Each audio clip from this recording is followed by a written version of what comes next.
So Sean, prospects today have a giant challenge of figuring out what brand makes sense for them. And typically a prospect is going to get emotionally bonded to something. Perhaps it's the food, perhaps it's the branding, perhaps it's this new buzz behind this new brand. Before they even get to the point of inquiring for a brand, what steps do you feel they should take to deciding whether this category is right for them? Yeah, that's a good question because I think they need to do their due diligence, but particularly probably the best source for that is online. They're going to go to their websites, the brand's website, and they may get really excited and connected, but keep in mind that that's going to get the information that the brand wants them to read and see.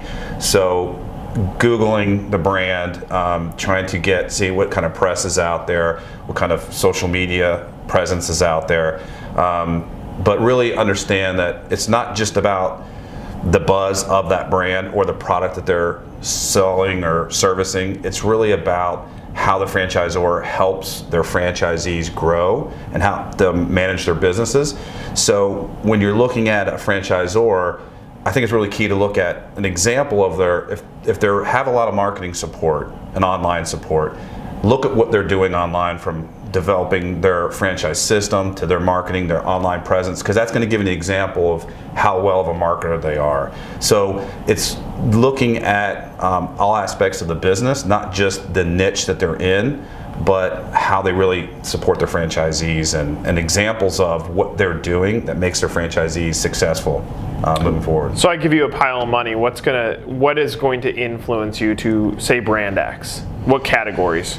I look at it as the most important one to me is brand positioning and how they are in the marketplace. It's not necessarily the widget that they're selling, or if it's the sandwich that they're selling, but how they're positioned, whether it is they're differentiating themselves from an experience or price, whatever it is, that they have a clear message and that they have a clear positioning that helps their franchisees understand who they are and what they are and how they can compete in the marketplace.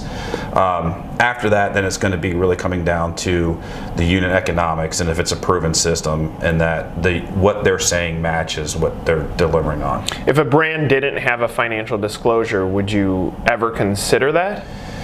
The only way that I would look at it if they didn't have something in their item 19 is if they're such a young franchise system that they just don't have the sample size yet to give relevant earnings claims. Mm-hmm. Again, on the other side of it, if it's a young franchise brand and they do have earnings claim, it's a small sample size, so it may not be fully proven out yet. It may be their corporate location that item 19 is in or based off of, so you want to be kind of careful from that standpoint that there might not be fully tested or vetted out yet. So can you get some of that information from performing due diligence and talking with existing franchisees? It's the best way and really the only way. I mean, look at the item 19s, but the thing about the item 19s you have to keep in mind is that, again, it's not formatted like an FDD is, so a franchisor can put whatever they want to in their item 19.